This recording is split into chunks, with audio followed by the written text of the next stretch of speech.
Ya, bismillah, kita lanjut lagi. Tadi videonya terpotong. Ya, ada satu hal yang dia masih terkait pada pembahasan niat, yaitu pembahasan tasmiyah, yaitu mengucapkan basmalah. Ya. Sebagian ulama ada yang menganjurkan ya dalam kita berwudu agar kita membaca basmalah terlebih dahulu. Ya. Dan mereka berdalilkan dengan hadis Nabi Sallallahu Alaihi Wasallam, la wudu'a liman lam yadhkur ismallah. Ya, tidak ada wudu bagi orang yang dia tidak menyebut nama Allah. Ya. Hanya saja hadis ini ya didhaifkan oleh para ulama, ya di antaranya Imam Ahmad rahimahullah. Ya ketika beliau ditanya oleh salah seorang muridnya yang bernama Ibnu Hani. Ya, Ibnu Hani ya, Ishaq ibnu Ibrahim An-Naisaburi ya. Beliau menulis kitab namanya Masail Al-Imam Ahmad. Ya, beliau bertanya kepada Imam Ahmad, ya, Sa'altuhu anit tasmiyati fil wudu. Saya bertanya kepada Imam Ahmad tentang membaca basmalah dalam berwudu. Imam Ahmad mengatakan la yathbutu hadithun nabiyyi sallallahu alaihi wasallam. Ya, tidak sahih hadis Nabi SAW tentang tasmiyah tersebut. Ya, la yathbutu hadithun nabi sallallahu alaihi wasallam fihi. Kemudian wasa'altuhu, dan saya bertanya lagi kepada Imam Ahmad anil ladzi yansat tasmiyah, tentang orang yang dia lupa untuk membaca basmalah dalam berwudu. Kemudian Imam Ahmad mengatakan yujzi'uhu dzalik, tidak masalah, tetap sah wudunya. Nah, kenapa yang pertama ya Ibnu Hani bertanya tentang tasmiyah, tentang membaca basmalah dalam berwudu, kemudian Imam Ahmad bilang tidak ada hadis sahih tentang hal tersebut. Kemudian Ibnu Hani bertanya lagi, gimana kalau ya ada orang yang dia lupa membaca basmalah. Kemudian Imam Ahmad mengatakan tidak masalah. Nah, kenapa sampai ditanyakan dua kali dengan dua pertanyaan yang berbeda? Nah, karena sebagian ulama ya mereka menekankan tentang masalah basmalah ini, ya berdalilkan dengan hadis tersebut. Sehingga terkadang ketika kita lupa baca basmalah itu terasa berat, ya. Dan juga ya sebagaimana kita telah terbiasa membaca basmalah dalam amalan-amalan soleh kita, ya. Ketika kita ingin makan baca basmalah, ingin apa baca basmalah, sehingga terkadang kita ketika ingin berwudu tidak pakai basmalah kita jadi merasa tidak enak gitu, jadi merasa berat, jadi merasa ada yang dosa. Nah, oleh karena itu Imam Ahmad mengatakan yujzi'uhu dzalik, tetap sah salatnya atau tetap sah wudunya. Seperti itu. Kemudian Imam Ahmad mengatakan haditsun Nabi SAW anit tasmiyah laisa isnaduhu biqawi. Hadis Nabi SAW tentang tasmiyah atau membaca basmalah itu ya hadisnya tidak kuat dari segi sanad atau jalur periwayatannya. Nah, kemudian kita masuk kepada tata cara wudu, ya. Tata cara wudu insyaallah setiap dari antum sudah paham, ya. Ini sebagai pengingat saja, ya. Yang pertama ya kita usap kedua telapak tangan, ya. Kemudian ya kita berkumur-kumur sekaligus istinsyak. Istinsyak itu kita memasukkan air ke dalam hidung, ya. Kemudian kita keluarkan. Ya. Ada yang bertanya, Ustadz, bagaimana istinsyak itu? Apakah sama seperti kita ketika tenggelam di kolam renang gitu, sampai kemudian air masuk hidung kemudian sampai pusing? Iya, istinsyak seperti itu. Dan itu yang disebut dengan al-mubalaghatu fil istinsyak, yaitu bersungguh-sungguh, ya, benar-benar dalam istinsyak. Nah, dan sunnahnya seperti itu, ya, nanti akan kita bahas pada sunnah-sunnah wudu. Kemudian setelah kumur-kumur dan istinsyak, ya, kita usap kedua tangan kita sampai mirfaqoin, ya, sampai bagian sini apa siku, ya. Kemudian setelah itu usap kepala, ya, ambil air, ya, ambil air baru, bukan air dari bekas ini, ambil air baru, ya, ya. Kemudian kita usap dari ya dari depan sampai kemudian belakang, ya. Kemudian apa? Kemudian kita usap telinga kita seperti itu, ya. Kemudian setelah itu yang terakhir baru apa? yang terakhir baru kita mencuci kaki. Setiap dari anggota wudhu tersebut ya kita lakukan sebanyak 3 kali usapan atau basuhan atau bilasan tersebut, kecuali pada kepala cukup sekali ya. Ada sebuah redaksi hadis yang menyatakan Nabi SAW 2 kali mengusap kepala. Maksud 2 kali di sini adalah ya sekali pertama ke belakang, kemudian sekali kedua ya dari belakang ke depan, begitu ya. Kemudian ada beberapa hal yang perlu diperhatikan dalam kita berwudu ini ya. Yang pertama, kita dahulukan anggota wudu yang sebelah kanan ya, berdasarkan keumuman sabda Nabi SAW ya, yang dikatakan oleh Aisyah radhiyallahu anha. Aisyah mengatakan kana sallallahu yu'jibuhu tayammunu ya fi tana'ulihi wa tarajjulihi wa fi sya'nihi kulli. Nabi SAW beliau biasa dan beliau senang untuk mendahulukan yang sebelah kanan dalam memakai sendal, dalam menyisir rambut dan seterusnya, apalagi berwudu seperti itu ya kan. Kemudian juga dalam kita berwudu ya kita usahakan agar seluruh anggota wudu kita terkena air ya, karena ada beberapa hadis yang di situ terdapat ancaman bagi orang yang dia tidak menyempurnakan wudunya ya, seperti hadis wailul lil a'qabi minan nar ya, hati-hati tumit-tumit yang dia tidak kena air ya, hati-hati karena nanti dia akan masuk ke dalam neraka tumit-tumit tersebut. Hadis ini diriwayatkan oleh Imam Bukhari dan juga Imam Muslim ya.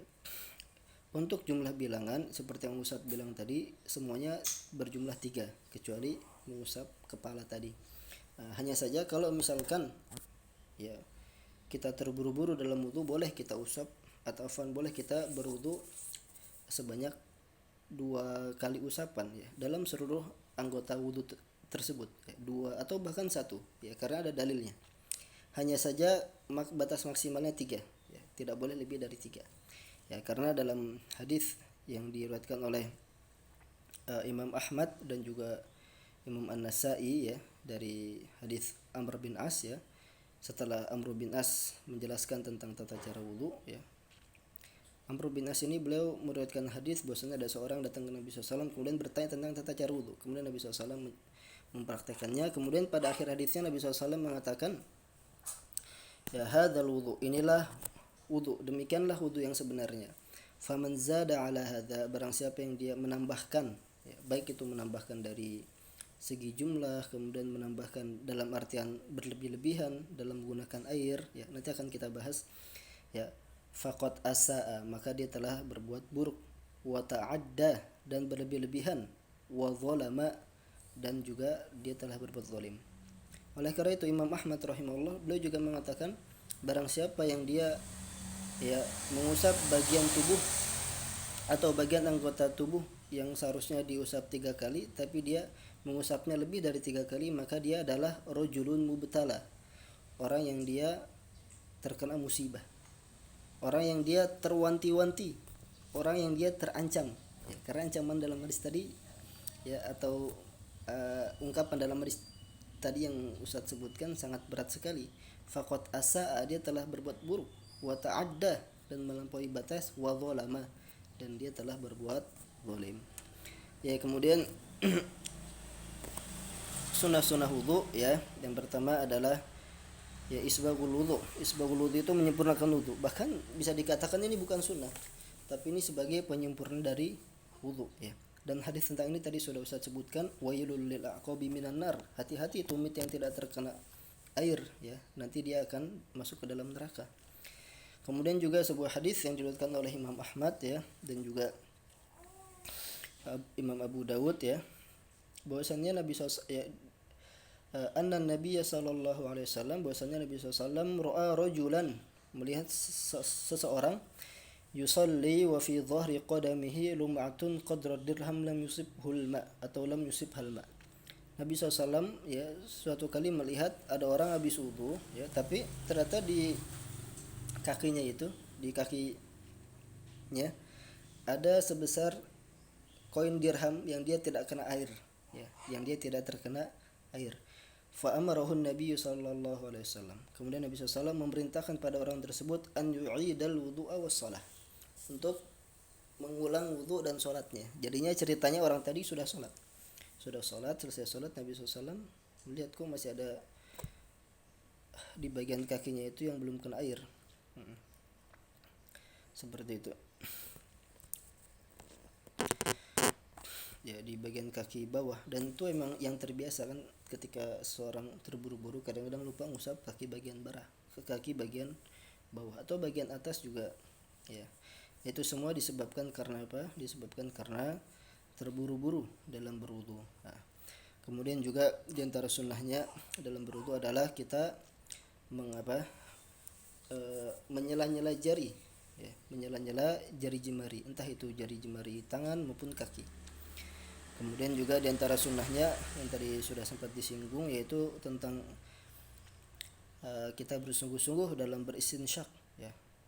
Bersungguh-sungguh dalam beristinsyak itu gambarannya tadi yang Ustadz bilang, seperti ketika kita berenang kemudian air masuk ke dalam hidung sampai kemudian membuat pusing. Nah, itu ternyata dianjurkan sekali dalam kita berwudu, ya. Dan itu tidak membahayakan sama sekali, dari sisi kesehatan, bahkan di situ merupakan sebuah pengobatan, ya.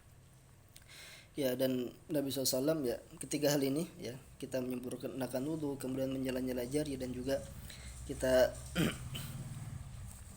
beristinsyak dengan bersungguh-sungguh, ya, itu semua terangkum dalam sebuah hadis yang diriwayatkan oleh Imam Abu Daud, bahwasanya Nabi SAW mengatakan, asbighil wudu, sempurnakan wudu kalian, ya, wa khallil bainal asabi', dan sela-selalah jari kalian, ya, wabalik fil istinsyaqi, dan bersungguh-sungguhlah dalam beristinsyak, illa an takuna shaiman, kecuali kalau kalian dalam keadaan puasa. Nah, kemudian diantara sunnah, ya, pasca berwudu adalah kita sholat, ya, habis kita berwudu kita langsung sholat, ya. Ada di situ sholat yang dia ada fadilahnya, ya, khusus, yaitu sholat disilakan oleh para ulama dengan sholat wudu, ya, yaitu salat yang dia bersandarkan dengan hadis yang diriwayatkan oleh hadis tentang Bilal bin Rabah, ya, radhiyallahu anhu, ya, ketika beliau selalu selepas wudu beliau langsung salat 2 rakaat, ya, dan Nabi SAW bermimpi dalam mimpinya bahwasannya sandalnya Bilal, ya, berada di depan Nabi SAW. Kemudian Nabi SAW bertanya tentang sebabnya, kok bisa seperti itu, engkau sudah di surga dan di depan saya. Kemudian Bilal menyebutkan tentang sebabnya, ya, bahwasanya tidaklah saya berwudu kecuali saya langsung sholat 2 rakaat setelahnya. Kemudian juga secara umum setiap sholat apapun yang kita kerjakan setelah wudu, maka itu akan menjadi sebuah keutamaan tersendiri bagi kita, ya, karena ketika kita baca hadis Utsman bin Affan yang diriwayatkan oleh Imam Muslim tadi, ya, di situ terdapat banyak hadis Utsman bin Affan diriwayatkan oleh Imam Bukhari dan juga Imam Muslim, ya. Hanya saja Imam Muslim, ya, beliau banyak membawakan redaksi tentang penyampaian hadis tersebut, ya. Disebutkan dalam salah satu redaksi, ya, bahwasanya Utsman bin Affan mengatakan, man tawaddu'a nahwa wudu'i hadza, barang siapa yang berwudu begini, kan Utsman bin Affan beliau mempraktikkan wudu Nabi SAW. Kemudian Utsman bin Affan radhiyallahu anhu mengatakan, qala Rasulullah, Nabi SAW bersabda, man tawaddu'a nahwa wudu'i hadza, barang siapa yang dia berwudu sesuai dengan wuduku ini, thumma shalla rak'ataini, kemudian salat 2 rakaat, ya, la yuhadditsu fihima nafsahu, yang dalam 2 rakaat tersebut dia tidak berbicara dengan dirinya. Maksudnya apa? Tidak ngelamun, dia khusyuk. Ghufira lahu ma taqaddama min dzambihi, maka dia akan diampuni dosa-dosa yang telah lalu. Kemudian dalam redaksi yang lain, masih dalam hadis yang sama, ya, bahwasannya salat yang dimaksud di sini adalah salat maktubah, salat wajib. Kemudian ada juga redaksi yang menyebutkan salat secara umum, salatan secara umum. Kemudian ada juga redaksi hadis ini yang menyebutkan as-shalawatil khams, salat 5 waktu. Intinya, ya, setiap salat yang kita kerjakan, ya, setelah kita berwudu, maka kita akan mendapatkan keutamaan ghufira lahu ma taqaddama min dzambihi, maka dosa-dosa kita akan Allah taala ampuni, seperti itu. Allahu a'lam. Nah, kemudian dalam sunnah ketika kita berwudu juga adalah kita meminimalisir penggunaan air, ya. Maka itu dalam hadis muttafaqun alaih Nabi SAW dijelaskan karena Nabi SAW yaktasilu bis-sa'i ila khamsati amdad. Nabi SAW ya yaktasilu mandi menggunakan satu sa' ila khamsati amdad sampai 5 mud, ya. Satu sa' itu adalah 4 mud. Nabi SAW ya beliau mandi dengan satu sa' sampai 5 mud. Wa yatawaddau bil mud, dan Nabi SAW ya berwudu dengan mud. Kemudian dalam sebuah hadis yang dia disebutkan atau diriwayatkan oleh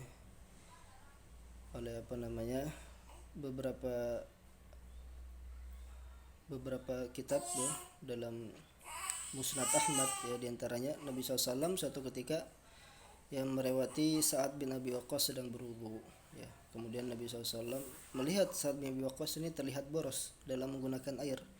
Lantas Nabi mengatakan, ma hadas sarafu ya Sa'ad, kenapa kok engkau boros dalam menggunakan air? Kemudian Sa'ad bin Abi Waqqas mengatakan, afil wudu'i sarafun, apakah ketika kita berwudu ada juga pemborosan wahai Rasulullah? Apakah dikatakan pemborosan juga ketika kita berwudu? Kata Nabi SAW, na'am, iya. Wa in kunta ala nahrin jarin, meskipun engkau berwudu di sungai, yang mengalir, itu kita juga tidak boleh berlebihan seperti itu. Meski hadis ini didhaifkan oleh sebagian ulama, namun ya makna dari hadis ini adalah sahih dan dikuatkan oleh banyak ayat Al-Qur'an dan juga hadis Nabi SAW, ya kan? Wa kulu washrabu wa la tusrifu. Ya, dalam makan minum saja kita tidak boleh israf, apalagi dalam kita beribadah, ya. Israf itu berlebih-lebihan, seperti itu. Kemudian yang berikutnya tentang pembatal wudu, ya. Jelas pembatal wudu yang paling pertama adalah cairan atau kotoran yang keluar dari kedua lubang kemaluan, maaf ya. Kemudian juga tidur yang dia terlalu pulas, ya. Kemudian juga ketika seorang tiba-tiba menjadi gila, naudzubillah, dan juga ya memakan daging unta, kemudian juga memegang kemaluan dengan syahwat dan tanpa pembatas, ya. Dan juga yang berikutnya adalah ketika seorang murtad dari agama Islam, wal'iya'udzubillah, ya. Semoga Allah Ta'ala menjaga kita semua. Dan yang terakhir adalah tentang fadhail atau keutamaan wudu ini, ya. Banyak keutamaan wudu, sebagaimana tadi sudah disebutkan dalam hadis Utsman bin Affan. Ya, ada keutamaan yang lain, ya, diantaranya sebuah hadis yang diriwayatkan oleh Abu Hurairah radhiyallahu anhu, ya, yang diriwayatkan oleh Imam Bukhari dan juga Imam Muslim, ya, bahwasannya Nabi sallallahu alaihi wasallam bersabda, inna ummati ya'tuna yaumal qiyamah ghurran muhajjalin min atharil wudu. Sesungguhnya umatku itu di hari kiamat nanti, ya, terlihat pada mereka ghurran muhajjalin. Ghurran muhajjalin itu seperti bulu berwarna putih pada kuda. Nah, yang itu bisa kita lihat dari depan, ya. Maksudnya apa? Maksudnya ada tanda khusus bagi umat Nabi Muhammad sallallahu alaihi wasallam nanti di hari kiamat. Bin atharil wudu. Kenapa bisa seperti itu? Kenapa bisa Allah Ta'ala beri tanda khusus untuk umat Nabi Muhammad, ya? Min atharil wudu. Karena umat Nabi Muhammad SAW selalu menjaga wudunya, ya kan? Dalam sehari saja kita sholat 5 waktu, ya. Dan biasanya kita setiap sholat pasti mengambil air yang baru. Kemudian juga belum lagi sholat sunnahnya, sholat sunnah duha, ya kan? Kemudian sholat-sholat yang lain seperti itu. Ya mungkin ini saja yang bisa Ustaz sampaikan, ya, sebagai pengantar daripada pembahasan wudu ini, ya. Dan untuk prakteknya, ya, Ustaz sertakan juga di video yang berikutnya ini, ya, video yang Ustaz ambil dari Yufit TV tentang tata cara wudu, ya. Semoga bisa diambil manfaatnya dan bisa diambil pelajarannya insyaallah. Dan sebenarnya pembahasan masalah wudu ini, ya, terutama dalam masalah kaifiyah wudu tersebut, yaitu terdapat ya pembahasan yang sangat panjang dan lebar ya, khilaf antara para ulama tentang apa dan apa ya. Namun ya semoga yang saya sampaikan ini sudah bisa menjadi seperti tangga pertama dalam pengenalan wudu itu sendiri, dan juga semoga bisa menjadi motivasi bagi kita semua untuk terus belajar dan belajar ya. Karena bahwasannya agama Islam ini ya Allah taala jaga ya dengan dihadirkannya para penuntut ilmu dan juga para ulama yang mereka terus membahas, mengkaji, menganalisa, membaca dan seterusnya. Ya, sesuatu yang dia selalu dikaji, dianalisa, dibahas ya, sehingga muncullah mazhab arba'ah, mazhab arba'ah dan seterusnya, itu akan terus kokoh ya. Berbeda dengan sesuatu yang hanya sekadar sekali lewat saja. Nah, maka itu ketika ada yang bertanya kenapa agama Islam ini bisa Allah taala jaga? Ya pertama Allah jaga langsung, Allah taala langsung menjaganya. Kemudian yang kedua dengan sebab dihadirkannya para penuntut ilmu ya. Oleh karena itu semoga Allah taala menjadikan kita semua menjadi penuntut ilmu yang ikhlas, yang selalu bertakwa kepada Allah, yang terus belajar tanpa lelah ya, belajar, belajar dan belajar, yang kemudian itu menjadi modal kita dalam beramal dan dalam berdakwah insyaallah. Saya cukupkan sampai sini. Wabillahi taufiq wal hidayah. Wa sallallahu ala nabiyyina Muhammadin wa ala alihi wa sahbihi ajma'in. Wassalamu alaikum warahmatullahi wabarakatuh.